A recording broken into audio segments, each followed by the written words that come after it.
नमस्कार, मैं हूं जूही वर्मा और आप देख रहे हैं news live MP.com। Sachin Pilot बहुत जल्द मध्य प्रदेश में उपचुनाव वाली सीटों पर चुनाव प्रचार करते नजर आ सकते हैं। ये खबर है क्योंकि ग्वालियर चंबल में गुर्जर वोटों का भी अच्छा खासा दबदबा है, खासतौर से उन सीटों पर जहां पे कंसाना प्रत्याशी अपने भाग्य आजमा रहे हैं।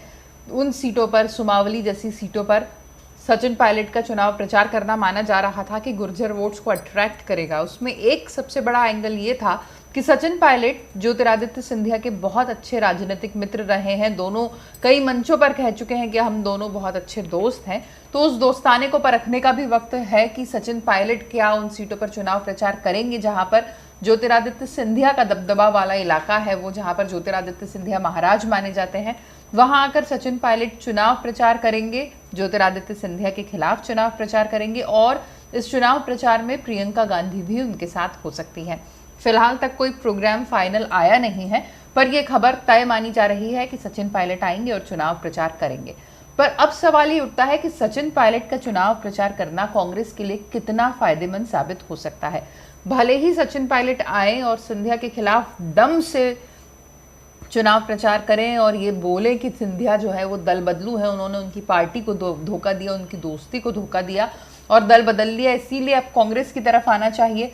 राजस्थान में उनको अहमियत देते हुए वापस कांग्रेस ने उन्हें वापस पनाह दी है। हालांकि उनसे कुछ महत्वपूर्ण पद छीन लिए गए हैं, लेकिन गुर्जर वोट को ध्यान में रखते हुए सचिन पायलट को कांग्रेस ने पूरी तरजीह दी है। तो सचिन पायलट पार्टी की दरिया दिली का जिक्र भी कर सकते हैं। तमाम सारी चीजें हैं जिस पर सचिन पायलट बात कर सकते हैं, पर क्या उनका चुनाव प्रचार अब उतना असरदार साबित होगा? क्योंकि ग्वालियर चंबल की कुछ सीटों पर गुर्जर मतदाता, गुर्जर नेता ही कांग्रेस से नाराज हो चुके हैं। ये बहुत बड़ी बगावत है जो फाइनल लिस्ट के बाद, जो टिकट वितरण हुआ है उसके बाद जो फाइनल लिस्ट आई है कांग्रेस के प्रत्याशियों की, उसके बाद चंबल की कुछ सीटों पर फूटा है। वो नाराजगी क्या सचिन पायलट दूर करवा पाएंगे?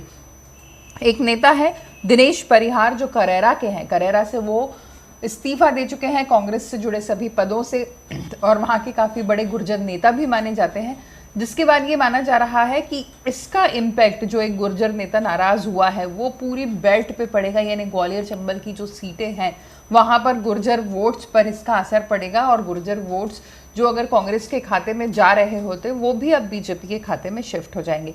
तो स्थानीय नेता की नाराजगी पर क्या बड़ा राष्ट्रीय चेहरा भारी पड़ सकता है, जिसकी संभावनाएं बहुत कम नजर आ रही है। कुछ चुनाव विश्लेषकों से हमने इस बारे में बातचीत की, जिनका यही कहना था कि अंदर जो नेता है, जो स्थानीय नेता है, उनकी नाराजगी जो है वो सबोटैज का कारण बन सकती है, कार्यकर्ताओं में नाराजगी का कारण बन सकती है, क्योंकि लोकल लीडर के रवैये से कार्यकर्ताओं पर बहुत फर्क पड़ता है, ना कि ऐसे नेशनल लीडर्स पे जो आते हैं, चुनाव प्रचार करते हैं और चले जाते हैं। तो अल्टीमेटली जो असर डालेंगे वो ऐसे नेता होंगे जो वहीं के स्थानीय नेता हैं, अपना दबदबा रखते हैं और कार्यकर्ता उनके इशारे पर काम करते हैं। उनकी नाराजगी भारी पड़ सकती है और ये संभावनाएं बहुत कम है कि सचिन पायलट का जादू उन पर चल पाएगा। नमस्कार।